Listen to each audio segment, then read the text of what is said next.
লাল বেনারসি পরে বধূর সাজে মধ্যরাতে হাইওয়েতে হাতে হাত রেখে দৌড়ে যাচ্ছে দুজন কপত কপতি। প্রায় ৩০ মিনিট দৌড়ানোর পর মাঝ রাস্তাতেই থেমে গেল দুজন। বুকে হাত রেখে হাঁপাচ্ছে দুজনেই। হাঁপাতে হাঁপাতে সাফফাত বলল, আমরা দৌড়াচ্ছিলাম কেন? আর চোখে তাকালো প্রিয়া। পুরো নাম আরিশা তালুকদার প্রিয়া। মনে মনে চিন্তা করল, সত্যি তো, আমরা এভাবে দৌড়াচ্ছি কেন? এবার নিজের মন উত্তর দিল, আমরা তো চট্টগ্রামে নেমেছিলাম, এরপর হঠাৎ পিছনে পুলিশ দেখে আমরা দৌড়াচ্ছি। এবার জোরে একটা নিঃশ্বাস নিয়ে বলল, পেছনে পুলিশ ছিল, তাই। পুলিশ আমাকে দেখলে ধরে বাবার কাছে নিয়ে দিয়ে যেত, তাই দৌড়েছি। আরে গাধি, আমরা কি এখন ঢাকা যে তোর বাবার পুলিশেরা তোকে ধরে নিয়ে যাবে? চট্টগ্রাম আছি আমরা। থানায় জিডি করলেও এখানের পুলিশের কাছে কেস আসবে না কি এত অল্প সময়ে? প্রিয়া মাথা চুলকালো। সত্যি তো, বোকার মতো হাসল। নিজের এমন বোকা কাজের জন্য। এরপর চট করে বলে ফেলল, আচ্ছা তাহলে তুই কেন দৌড়াচ্ছিলি?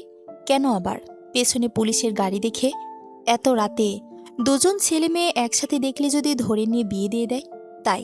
কথাটা বলেই বোকা বনে গেল সাফফাত। সে যে কারণে দৌড়ে গেছে তা কি বলা যাবে প্রিয়ার সামনে? শুনলে তো কেলেঙ্কারি হয়ে যাবে তার মাইন্ডের। আর ভুলের বসেও ওই অকাজটাই করে বসল। সাফফাতের কথা শুনে এতক্ষণ হাঁপাতে থাকা প্রিয়া এবার স্থির হয়ে দাঁড়ালো। মিনিট দেড়েক সাফফাতের দিকে স্থির দৃষ্টিতে তাকিয়ে থেকে হঠাৎ ফিক করে হেসে উঠল। সিরিয়াসলি ব্রো, তুই এই ভয়ে এতক্ষণ দৌড়ালি? মীরার মতো হাসবি না তো। দেখতে বিশ্রী লাগে। আগে বানাম ঠিক রাখ মূর্খ। মেরা না, ভেড়া হবে। তারপর আমি মেয়ে, সুতরাং স্ত্রীর লিঙ্গ ভেরি হবে। বুঝি না তুই এত এত ক্লাস পাশ করে কি করলি? সাফাত ভাব নিয়ে বলল, পরীক্ষায় পাশ করতে মাথায় ঘিলু লাগে, মেয়েদের মতো চাপা না। তা কোথায় যাবি এখন? নে, তোর নাকি কোন বন্ধু আছে, কল কর। বলতে বলতেই পকেট থেকে ফোন বের করে সুইচ অন করলো। এতক্ষণ প্রিয়ার কথা মতো ফোনটা সুইচ অফ রেখেছিল সে। অন করার সাথে সাথেই কল আসছে। প্রিয়া হতাশ চোখে তাকালো। এই এই কি করলি এটা? কে বললো তোকে মোবাইল খুলতে? এখন তো সবাই কল করবে। আর ফোন ট্যাগ করে যদি আব্বু এখানে চলে আসে, তাহলে কি হবে আমার? বুঝতে পারছিস? আরিশার আফসোসের সুর। সেসব উপেক্ষা করে এবার একটু আর চোখে তাকালে সাফফাত বললে, ন্যাকা কান্না বন্ধ করবি তুই? আঙ্কেল এখানে আসতে আসতে আমাদের মিশন সাকসেসফুল। আর বাদ্রল ফোন না খুললে তুই তোর বন্ধুকে কল করবি কি করে? সাফাতের কথার মাঝেই তার হাতে থাকা মোবাইলটা আবারও তড়িৎ গতিতে বেজে উঠল। সাফাত তাকালো তার দিকে। ছোট আন্টি কল করেছে। কি করব? রিসিভ করব কি? প্রিয়া দাঁত দিয়ে নখ কামড়াচ্ছে। রিসিভ কর, নয়তো বুঝে যাবে আমি তোর সাথে আছি। তা ম্যাডাম, রিসিভ করে কি বলবো?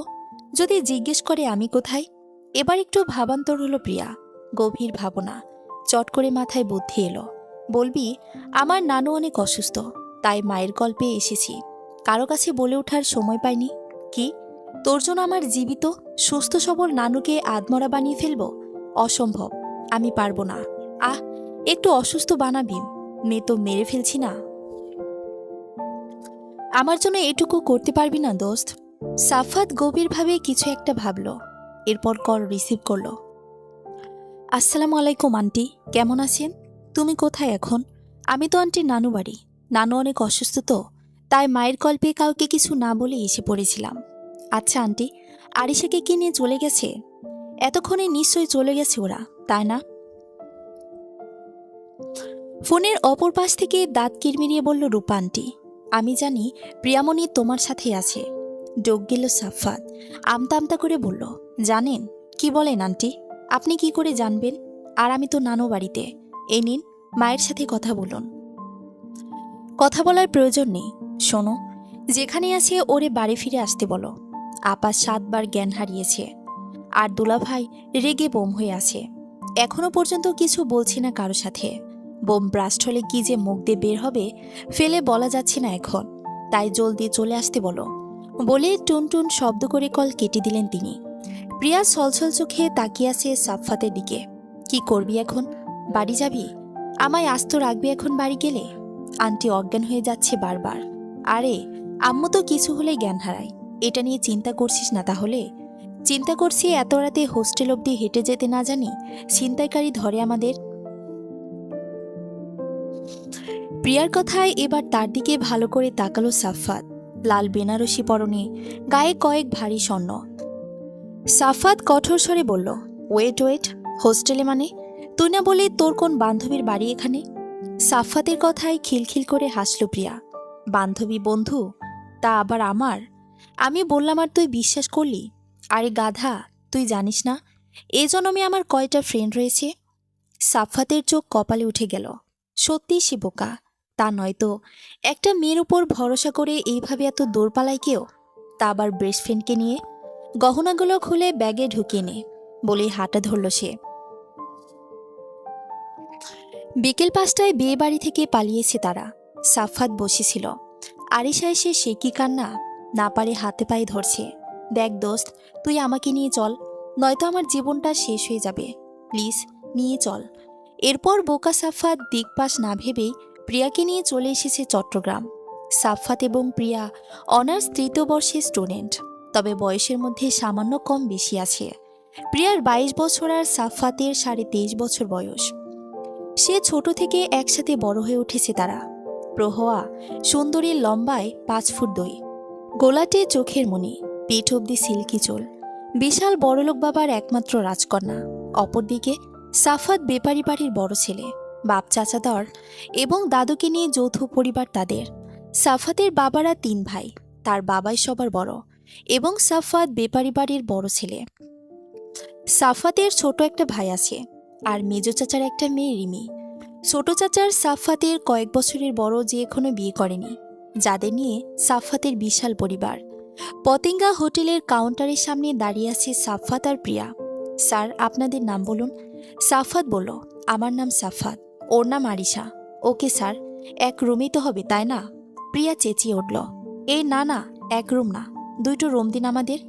লোকটা ড্যাব ড্যাব করে তাকালো প্রিয়ার দিকে। আপনারা হাজবেন্ড ওয়াইফ না?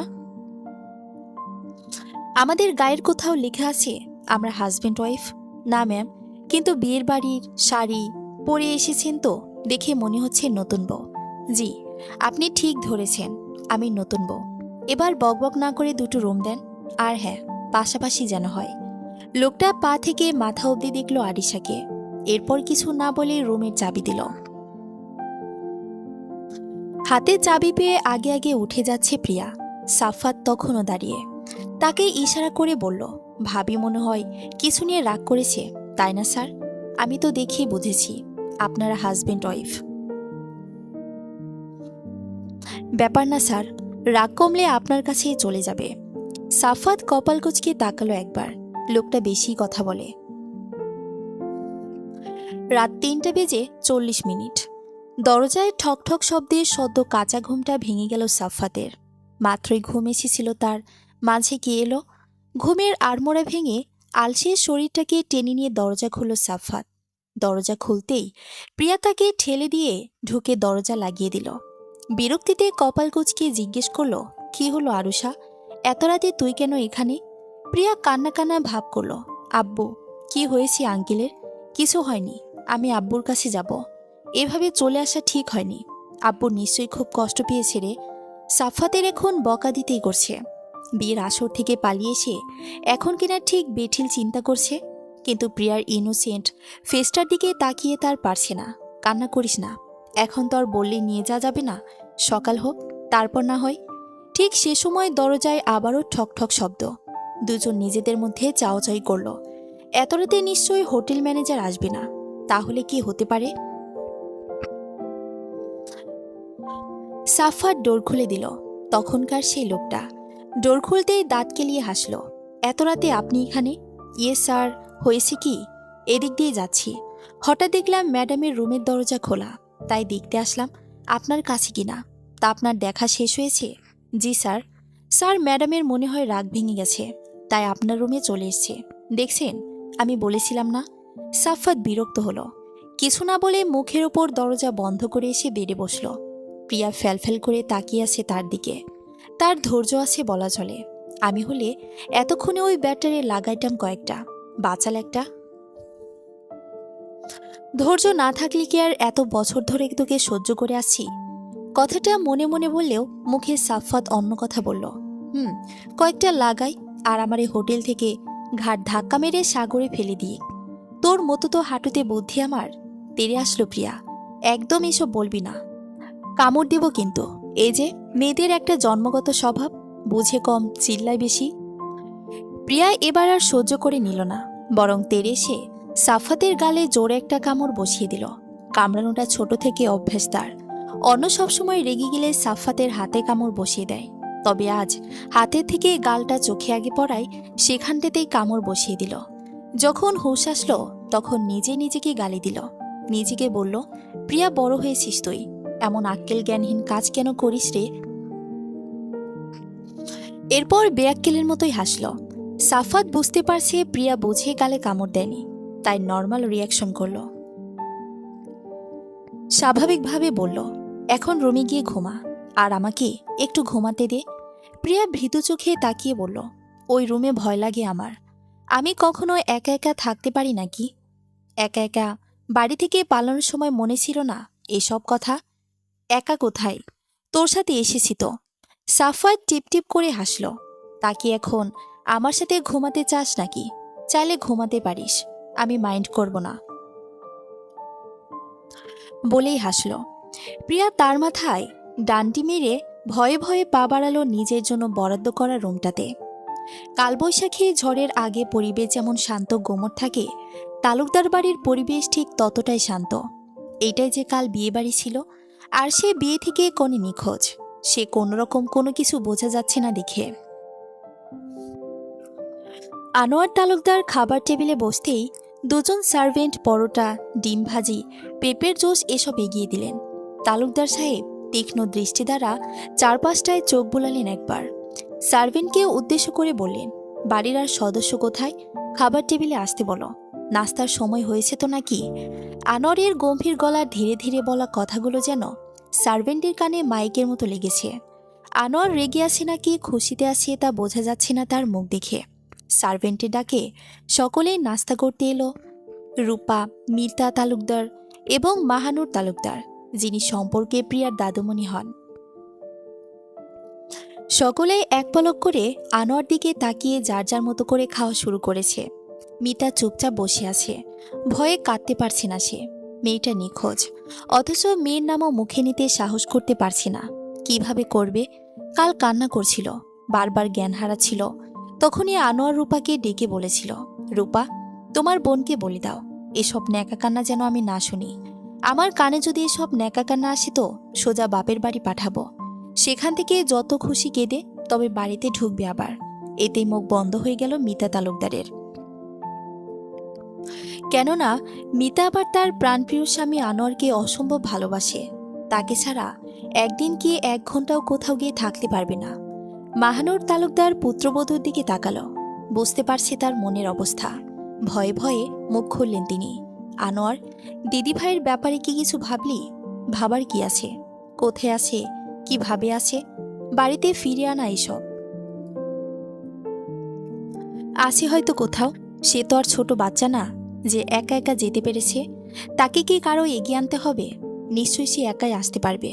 আসলে আবার তুই কিছু করবি না তো?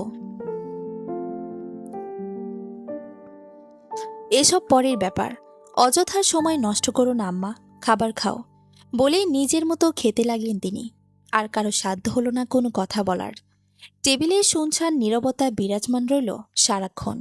আরিশা, এই ভূতনি, আহ মামুনি, ঘুমাতে দাও না প্লিজ। আহ শখ কত, আমি তোর মামুনি না, স্বপ্ন থেকে বের হ, ওঠ। ঘুমের ফোলা ফোলা চোখে পিটপিট করে তাকালো প্রিয়া। ও তুই? জি মামুনি, আমি উঠি নেবার। রাতে তো খুব কান্নাকাটি করছিলি বাইরে যাবি বলে। এখন ওঠ, জলদি বাড়ি যেতে হবে। কি বাড়ি? হ্যাঁ, কেন যাবি না? না, চট্টগ্রাম আসলাম, সমুদ্র সৈকতের এত কাছে, আর সমুদ্রের সৌন্দর্য উপভোগ না করেই চলে যাব? দেখ বোন, তুই যা খুশি উপভোগ কর, আমাকে ঢাকা ফিরতে হবে, সবে নতুন চাকরি, তার মধ্যে একদিনের ছুটি কাটিয়ে এভাবে 3-4 দিন বন্ধ করলে আমাকে লাল সালাম জানাবে বস। রাখ তোর চাকরি, আমি বাবার কোম্পানিতে চাকরি নিয়ে দেব তোর। তাও আবার কথা বাড়াস না প্লিজ দোস্ত। সাফাত হাসল। চাকরি? তুই? তা আবার আঙ্কেলের কোম্পানিতে? কেন?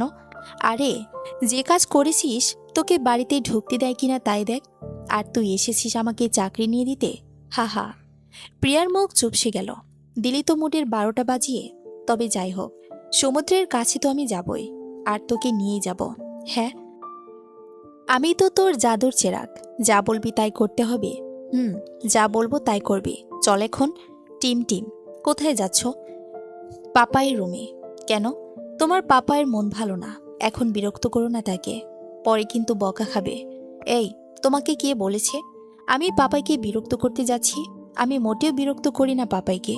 আর শোন, আমার পাপাই আমাকে কখনো বকা দেয় না, বুঝলে? রোনা নিষেধাজ্ঞা তোয়াক্কা না করে 5 বছরের ছোট টিম টিম আনোয়ারের রুমে চলে গেল। এই যে চেয়ারে বসে চোখ বন্ধ করে আছে আনোয়ার। টিম টিম ধীরে এগিয়ে এসে মলিন সুরে শুধালো, আমার পাপায়ের কি মন খারাপ? চোখ খুলো আনোয়ার। একগাল হেসে টিম টিমকে কাছে টেনে নিয়ে বলল, কেন আম্মু? কে বলল আমার মন খারাপ? ওই রুনা টুনা বলছিল তোমার কাছে না আসতে। তোমার নাকি মন খারাপ, বকবে নাকি তুমি আমায়? আমি তো জানি আমার পাপার মন খারাপ না, তার এক মেয়ে কাছে নেই তো কি হয়েছে? আমি তো আছি, তাই না পাপাই? মুখটা মলিন হয়ে এলো আনোয়ারের। তবে এই বিষয়টা সম্পূর্ণ উপেক্ষা করে বলল, বড়দের নাম ধরে ডাকতে হয় না আম্মু, গোনা হয়। টিমটিম মাথা নাড়ল, যার অর্থ আর বলবে না। কিন্তু আনোয়ার জানে এ মেয়ে কখনোই ঠিক হবে না। রুনা এবং টিম কেউ কাউকে সহ্য করতে পারে না। কেন পারে না তার কারণ জানা নেই তার। আর টিম বয়সের তুলনায় দ্বিগুণ পাকা মেয়ে।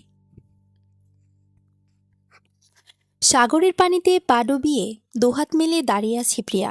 তার পাশে চুপচাপ মূর্তির মতো শটান হয়ে দাঁড়িয়ে আছে সাফফাত। নতুন চাকরি হারানোর ভয়ে আছে সে। চাকরিটা তার খুব জরুরি। প্রিয়ার বাচ্চা বাচ্চা আবদার রাখতে গিয়ে তার জীবনে একটা প্রেমও হলো না। নিরামিষ জীবন আর ভাল লাগে না। হঠাৎ সাফফাতের দৃষ্টিতে একজনের চেহারা দেখতে প্রিয়ার হাত ধরে টানতে লাগলো। এই স্যার, টানছিস কেন এইভাবে?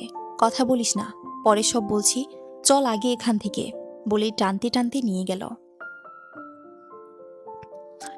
সারাদিন সমুদ্রে ঘুরে ফিরে রাতের বাসে ঢাকার উদ্দেশ্যে রওনা দিল তারা। ভোর 6টায় এসে প্রিয়াদের বাসার সামনে নামলো তারা। তুই বাসায় যা এবার, আঙ্কেল কিছু বললেই চুপ থাকিস, কেমন? আমি গেলাম, বলেই প্রিয়াকে রেখে সাফাত চলে যাওয়ার জন্য পা বাড়ালো। পেছন থেকে আনোয়ার ডেকে উঠল। সাফাত ঘুরে তাকাতে শান্ত সুরে তিনি বললেন, ভেতর এসো তোমরা। গম্ভীর এই লোকটার মুখের উপর কথা বলার সাহস হলো না সাফফাতের। বিশাল আলিশান বাড়ির ড্রয়িং রুমে চুপচাপ বসে আছে সাফফাত। ইতোমধ্যে তার পরিবারের লোক খবর দিয়েছে আনোয়ার। ভোরের আলো ফোটার সাথে সাথেই তালুকদার ভিলায় প্রবেশ করল সাফফাতের বাবা সাফায়েত ব্যাপারী। পারিবারিক সভার মতো করে বসলেন তারা। আনোয়ার, সাফায়েত এবং মাহানুর তালুকদার বসেছেন।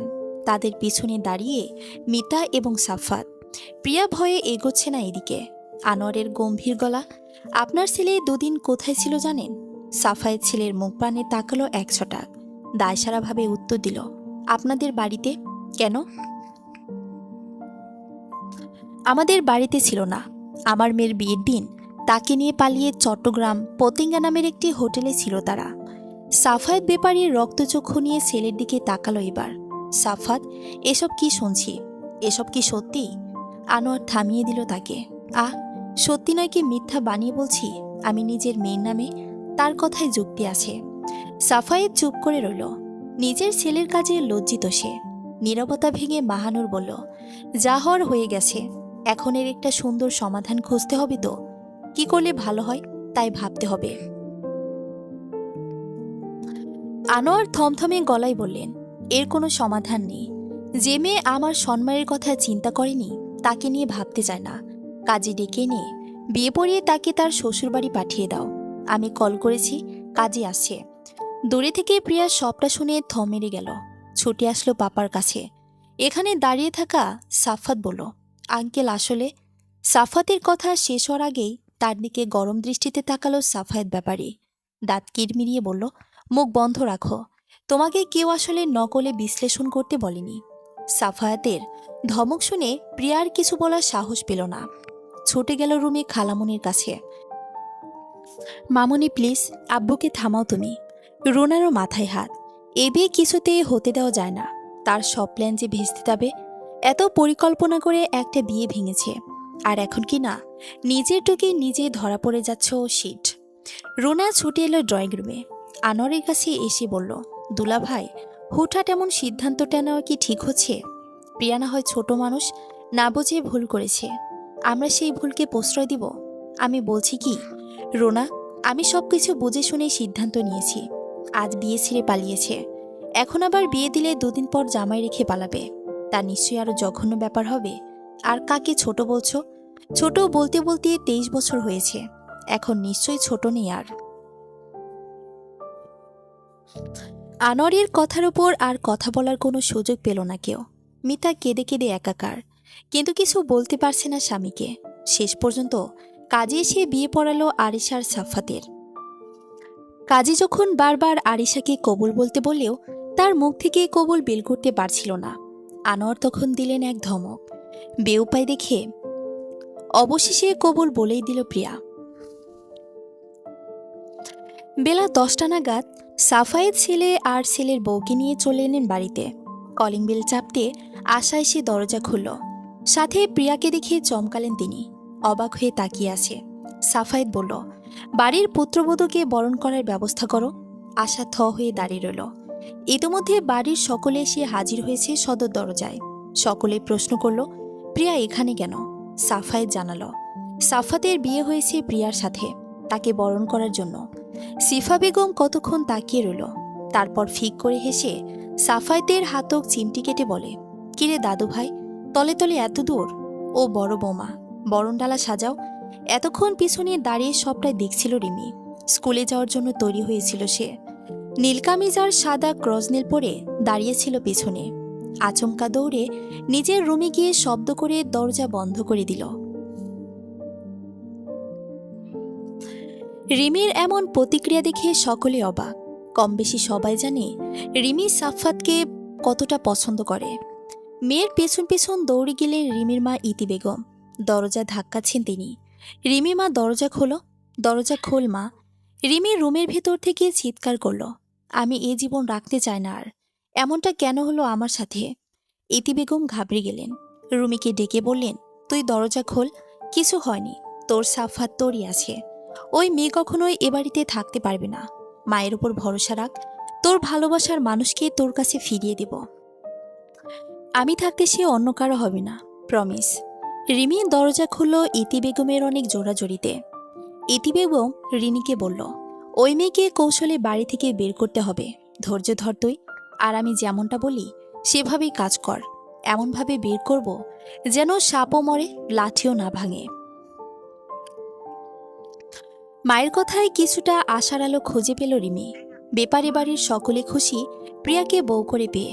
সাফাতের ছোট চাচা নাফিজ এসে চিমটি কাটল সাফাতকে।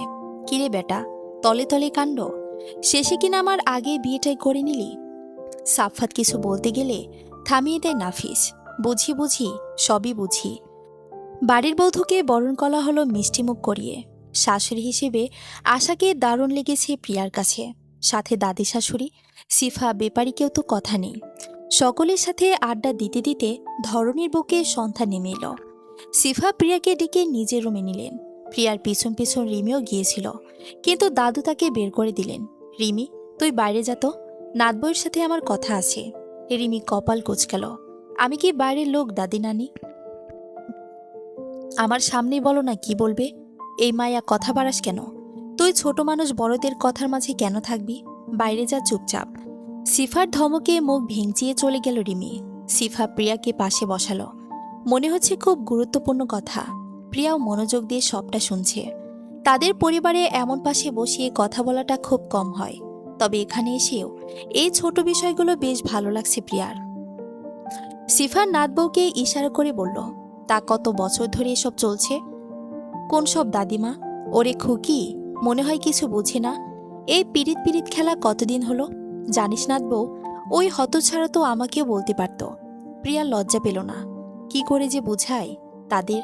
বিয়েটা শুধুমাত্র একটা অ্যাক্সিডেন্ট দাদিমা, আসলে অ্যাক্সিডেন্টলি হয়ে গেছে তো বিয়েটা। শিফা হাসল। প্রিয়ার গাল চেপে বলল, তা অ্যাক্সিডেন্টলি আর কি কি হয়েছে গো? প্রিয়া ড্যাব ড্যাব করে তাকিয়ে রইল, মনে মনে কত কিছু বলছে। যাকগে, এখন যখন হয়েছে দোয়া করি সবসময় একসাথেই ভালো থাকো, সুখের সংসার হোক তোমাদের। মনে রাখবা সবসময় স্বামীর মন মতো চলবা, ঘরের স্বামী ঠিক তো জগৎ ঠিক। বিয়ার পর একটা মেয়ের আসল পরিচয় তার স্বামী। প্রিয়া লাগিয়ে উঠল, না না, একসাথে থাকবে মানে? ওরা তো বেস্ট ফ্রেন্ড, কিসের সুখের সংসার হবে তাদের? দাদি কি বলছে এসব? শিফা বুঝল না হঠাৎ প্রিয়া কেন না বলে উঠেছে। অমন সময় সাফাত যেন কোথা থেকে এসে সরিয়ে নিল প্রিয়াকে। এখানে থাকলে কেলেঙ্কারি হয়ে যাবে। প্রিয়াকে নিয়ে নিজের রুমে চলে এলো। কিছুক্ষণ পর তাদের দুজনকেই খাবার খাওয়ার জন্য ডেকে নেওয়া হলো। এই ফাঁকে তাদের ঘরটা ফুল দিয়ে সাজিয়েছে নাফিস। খাওয়া দাওয়া শেষে সকলে ঘুমাতে গেল।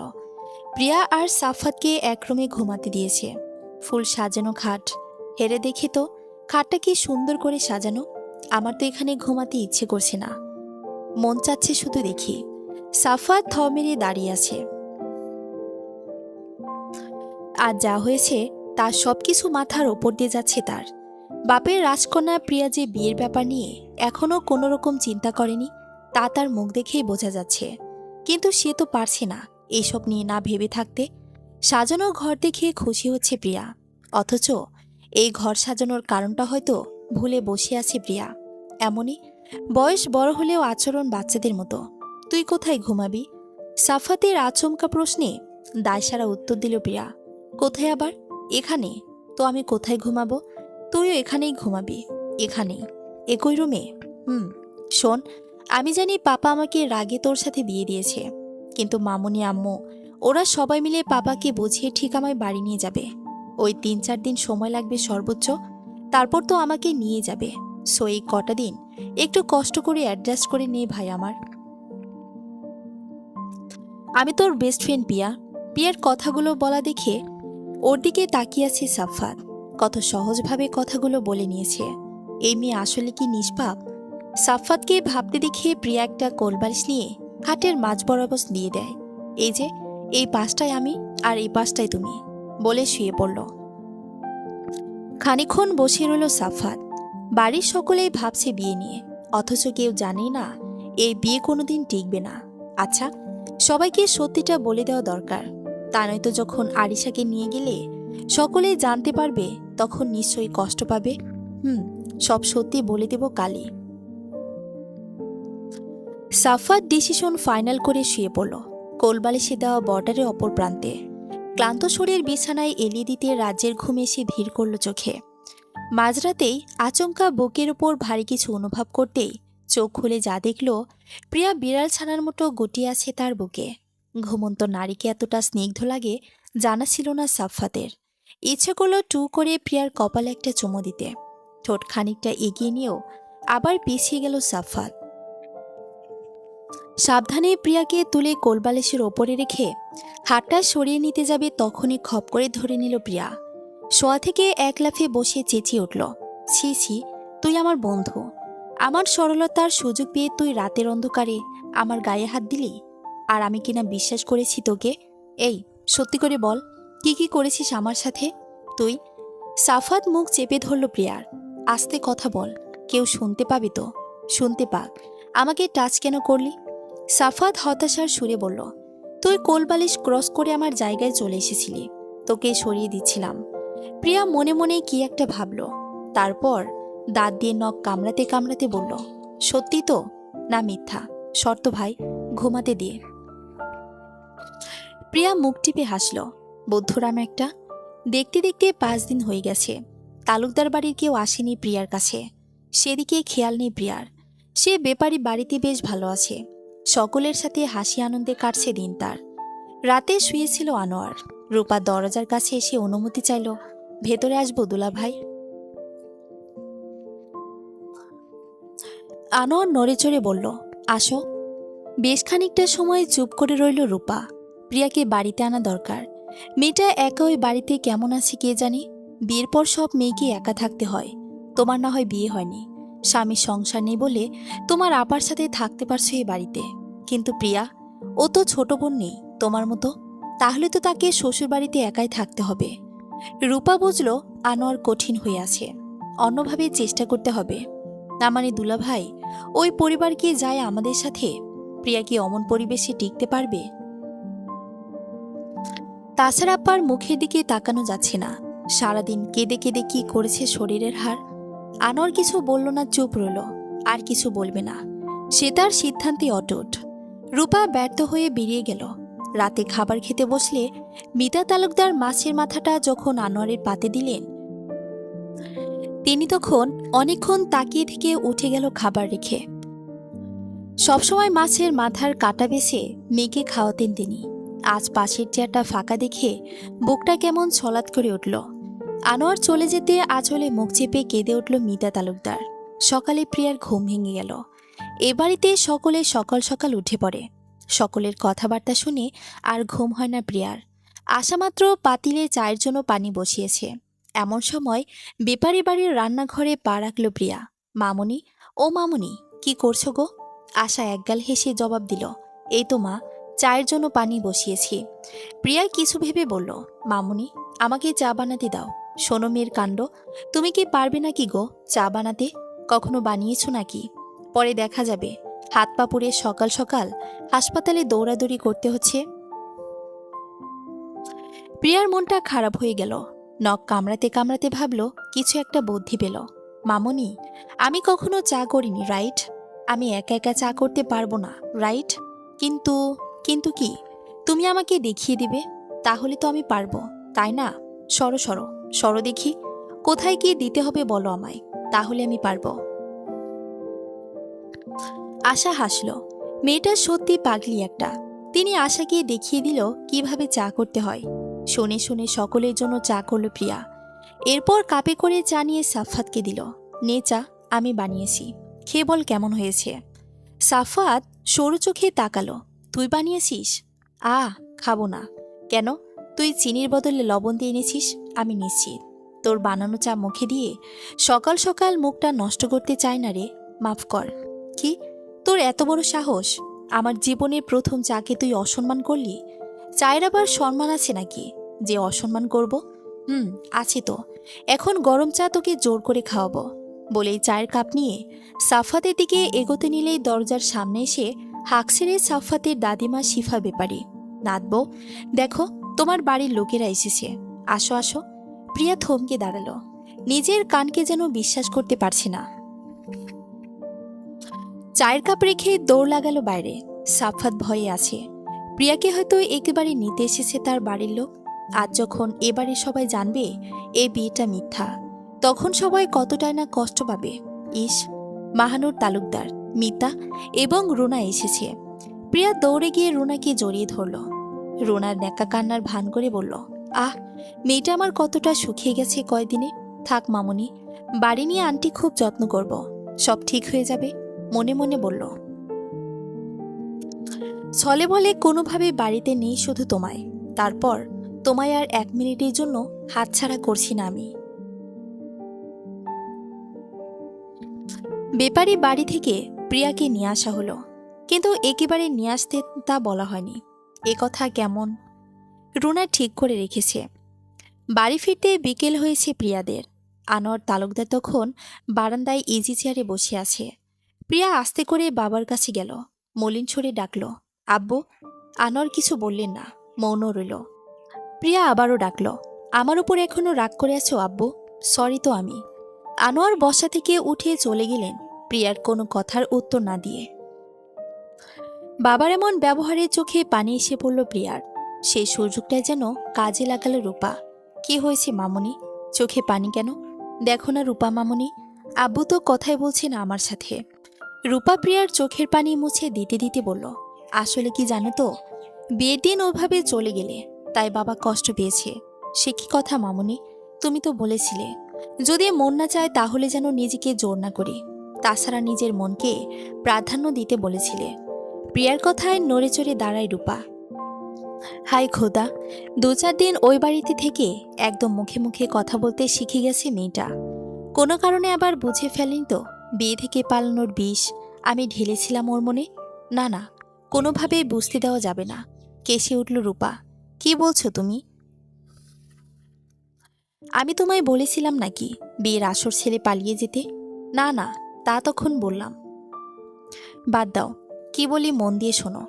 একে তো বিয়ের আসর ছেড়ে ওভাবে পালিয়ে গেলে, তার উপর আবার ওই ছোটলোক গরিব ছেলেটাকে বিয়ে করলে, তাই তোমার পাপা রেগে আছে।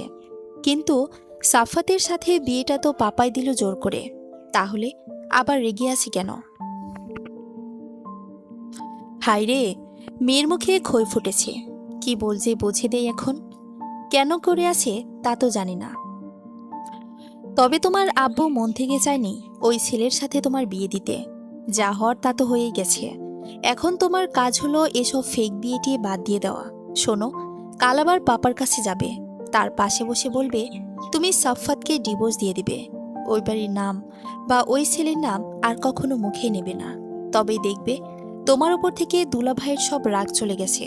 সত্যি বলছো মামনি? সত্যি। প্রিয়া খুশি হলো। পরক্ষণেই মনে পড়ল সাফফাত তো তার ছোটবেলার বন্ধু, সবসময় তো সাফফাতকেই পেয়েছি সব প্রয়োজনে। তাহলে এখন হঠাৎ করে তাকে ভুলে যাবে কি করে? ভাবতেই মন খারাপ হয়ে এলো। তবুও মনকে বোঝালো পাপার রাগ ভাঙানোর জন্য এইটুকু তো করতে হবে। রূপা কাকে যেন কল করছে। কল রিসিভ করতে উত্তেজিত কণ্ঠে বলল, তুমি কবে আসছো?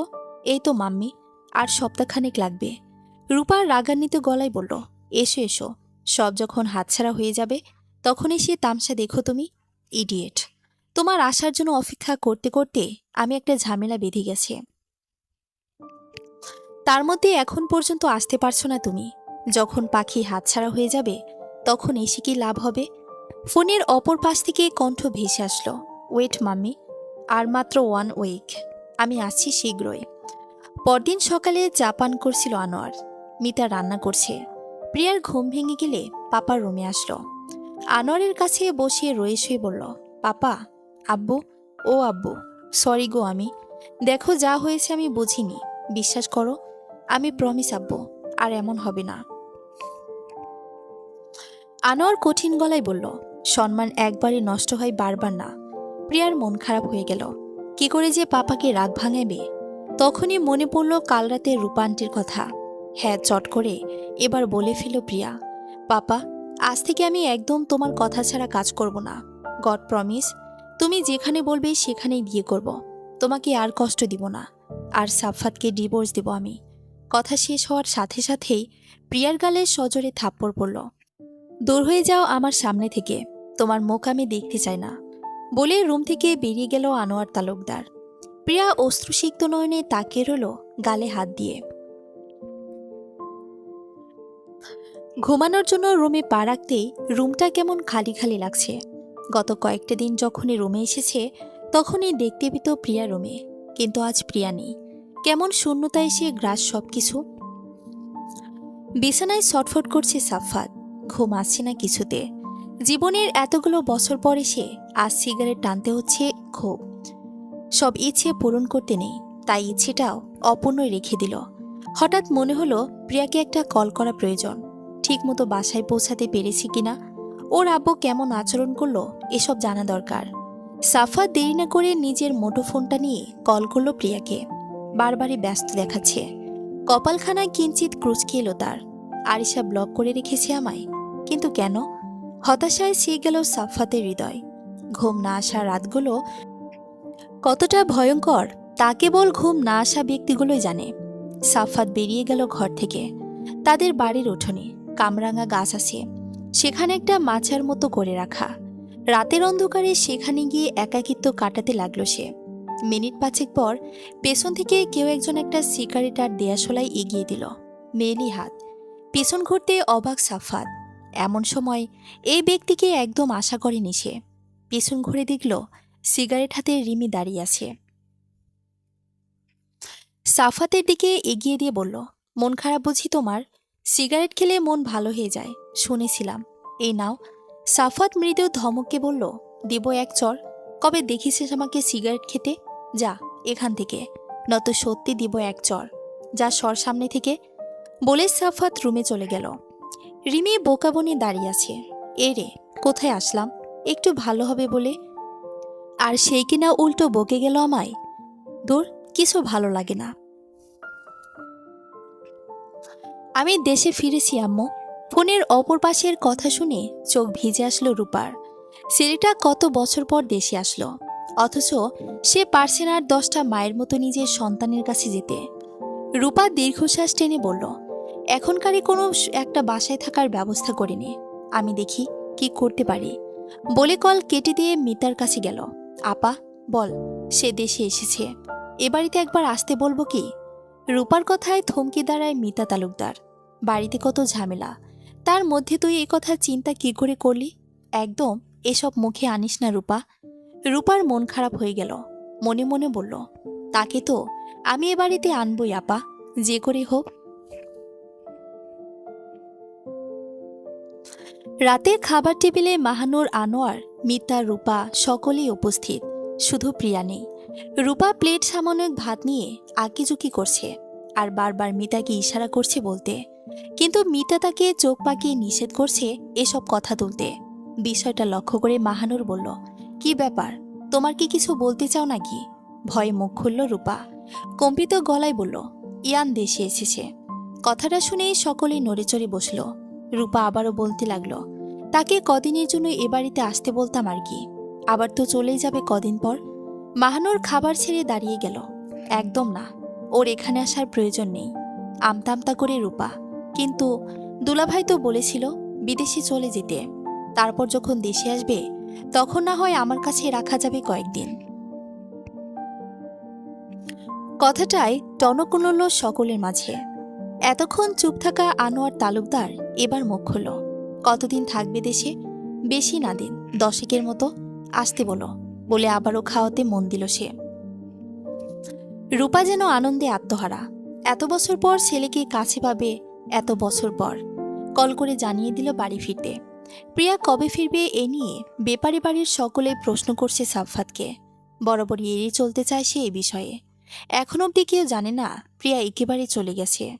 আশা সাফাতকে জিজ্ঞেস করলো, কি রে, কবে আসবে বৌমা? সাফাতকে জবাব দিবে বুঝতে পারছে না।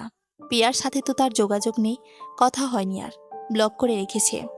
কিছু বুঝে উঠতে না পেরে বলল, জানি না, বকেনি কিছু, আসবে যখন ইচ্ছে হয়। বলে চলে গেল বেরিয়ে।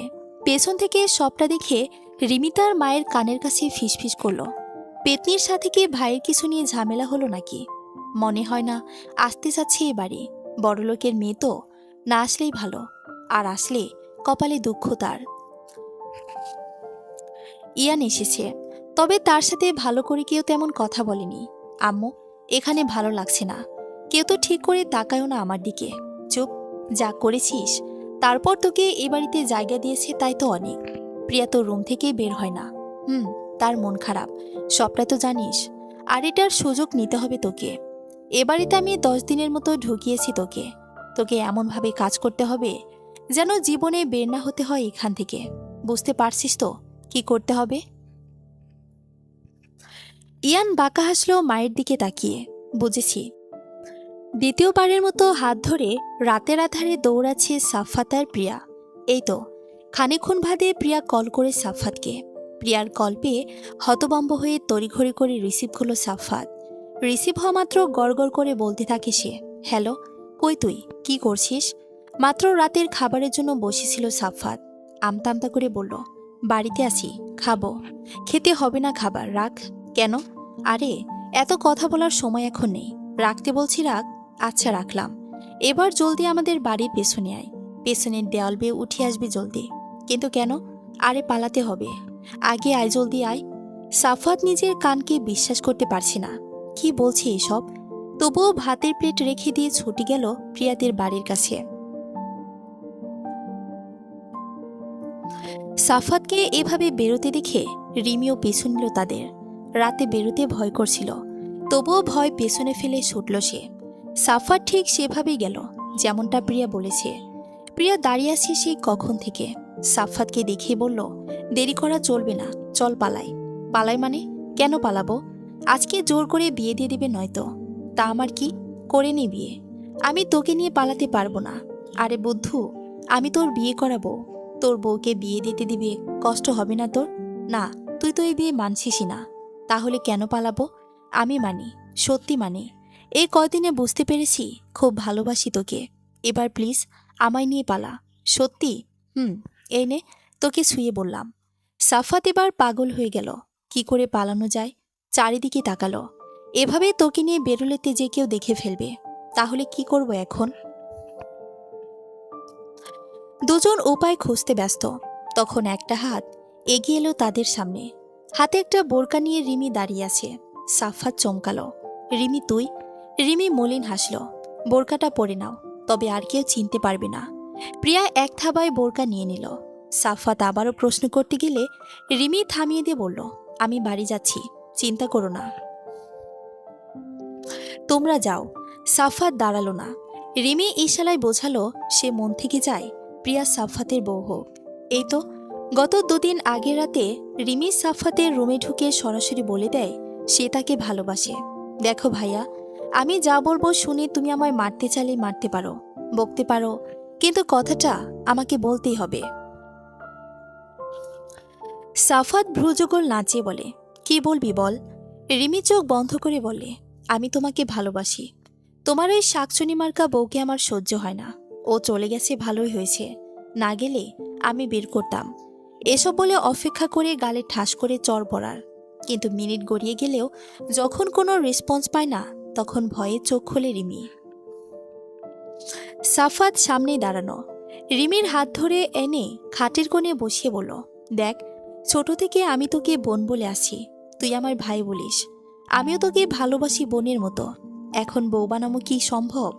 আচ্ছা ধর, তুই কাকিকে ছোট থেকে মা বলিস, আমার মাকে কাকিমা বলিস। এখন যদি বলা হয় তোর মাকে শাশুড়ি বলতে, তাহলে কেমন লাগবে? আর তোর অন্য কোথাও বিয়ে দিলে নতুন বাড়ি পাবি, নতুন মানুষ পাবি, কত কি। আর আমি তো তোকে ভালোই বাসি না। আমি তো সে কবে থেকে প্রিয়াকে ভালোবাসি। আর তোর বর তোকে ভালো না বাসলে কি সারা জীবন থাকতে পারবি তার কাছে? এমন অনেক অনেক কথা বলেই সাফাত বোঝালো রিমিকে। তবুও রিমি নিজেকে মানাতে পারছে না। এর পরের 2 দিন একবারের জন্য সে সাফাতের সামনে আসেনি রিমি। নিজের সাথে নিজের বোঝাপড়া করেছে। আর আজ সাফাতের সামনে এই রূপে। সাফাত স্বস্তির নিঃশ্বাস নিল, এই ভেবে যে রিমি বুঝতে পেরেছি অন্তত। দৌড়ে অনেকটা পথ আসার পর আচমকা থেমে যায় সাফাত। এই, কি হয়েছে বলতো আগে? এভাবে পালাচ্ছি কেন আমরা? প্রিয়া কয়েকবার জোরে জোরে শ্বাস নিয়ে বলে, মামনি আমার বিয়ে ঠিক করেছে। সাফাত চোখ বড় বড় করে তাকিয়ে বলে, কি? তার ছেলে ইয়ানের সাথে আমার বিয়ে দিবে। মানে? তো রূপান্টির তো বিয়েই হয়নি, জানতাম আমরা। ঠিক জেনেছিস। তাহলে তার ছেলে আসলো কোথা থেকে? আমার মামুনি, মানে রূপান্টির রিলেশন ছিল একজনের সাথে। ভার্সিটিতে পড়তো তারা, বিদেশি ছেলে। তার সাথে সম্পর্ক, অবৈধ বাচ্চা হয় তার। ছেলেটা ঠকিয়ে পালিয়ে যায়। তারপর নানুবাড়ির লোকেরা জানাজানি হলে মামুনি ফাঁস দিতে চায়। বাচ্চা নষ্ট করার উপায়ও ছিল না তখন। পরেই আব্বু আম্মু নিয়ে আসে মামুনিকে আমাদের বাড়িতে। এখানেই এ ঘরে দিনের পর দিন কাটাতে লাগে সে। কিছুদিন পর ইয়ান ভাইয়া আসে পৃথিবীতে। আমাদের পাড়ার লোকেরা জানতো না এই বাচ্চা সম্পর্কে, তাই ইয়ানকে বাড়ি থেকে বের করা যেত না। কিন্তু যখন সে বড় হতে লাগলো, সমস্যা বাড়তে লাগলো। কারো কথা শুনতো না, বাড়ি থেকে বেরিয়ে লোকের সাথে ঝামেলা পাকাতো। যত বড় হচ্ছিল তত বিগড়ে যাচ্ছিল। নেশা করা শুরু করে, এক ছেলের মাথা অবধি ফাটায়। তা নিয়ে কেস হয়, থানা পুলিশ কত কি। তখন তাকে বিদেশে পাঠানো হয়। এবারে দরজা বন্ধ হয় তার জন্য। মামনি ছোট থেকে আমায় পেলে পুষে মানুষ করেছে। আমার মায়ের থেকে বেশি সময় আমি তার সাথেই থাকতাম। রাতে মামনি আমায় ঘুম পাড়াতো তার কাছে। কিন্তু কিন্তু কি, এইসব ছিল শুধু তার ছেলের জন্য, তার ছেলের সাথে আমার বিয়ে দেওয়ার জন্য, যেন আমি বড় হয়ে তার কথা ফেলতে না পারি। এসব তুই কি করে জানলি? জেনেছি। ইয়ান দেশে আসতো আরো আগে, কিন্তু কি একটা ঝামেলা নিয়ে ওই দেশেও জেল হয় তার। তার মাঝে আব্বু আমার বিয়ে ঠিক করে। মামুনি কিছুতেই সাহস পাচ্ছিল না ইয়ান ভাইয়ের সাথে আমার বিয়ের কথা বলতে বাড়িতে, আর না আব্বুকে আমার বিয়ে দেওয়া থেকে আটকাতে পারছিল।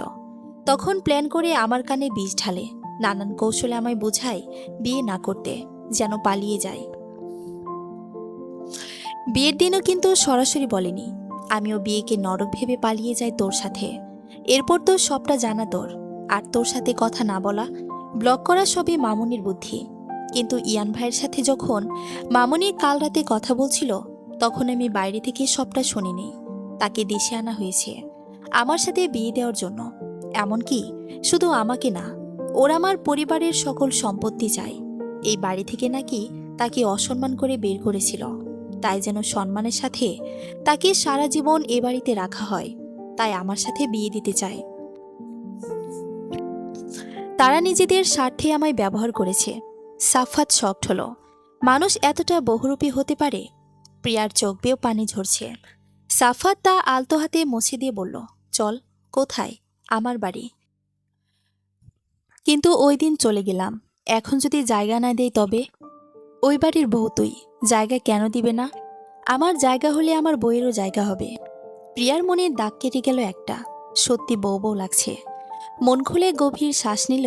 এরপর সাফাতের হাত ধরে রওনা হলো বেপারি বাড়ির উদ্দেশ্যে।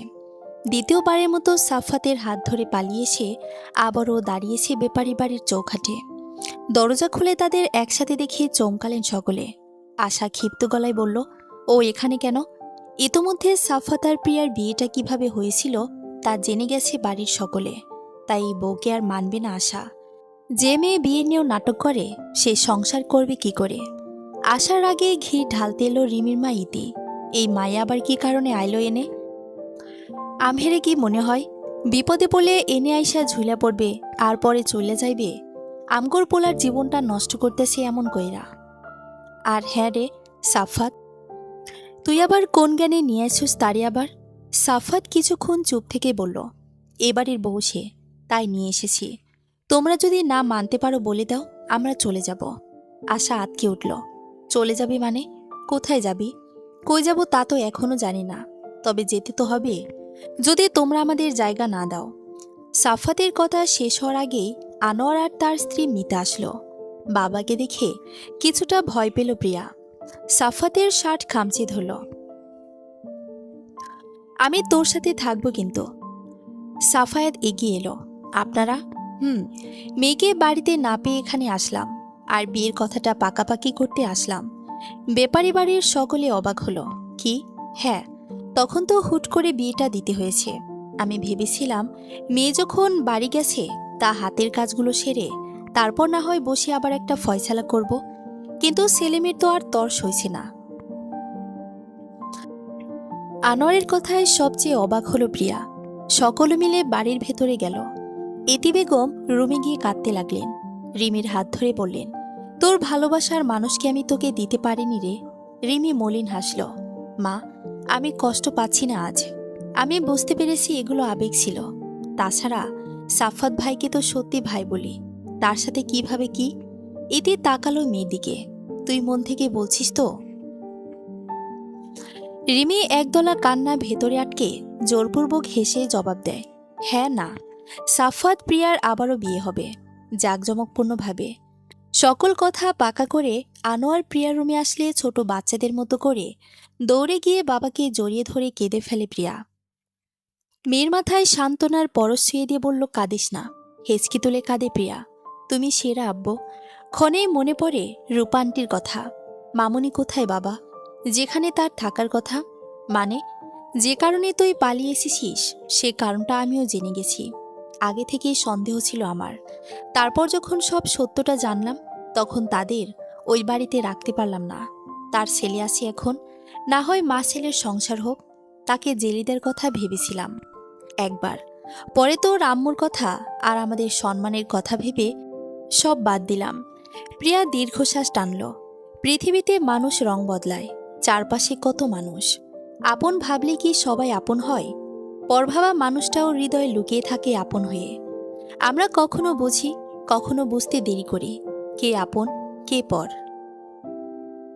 সমাপ্ত।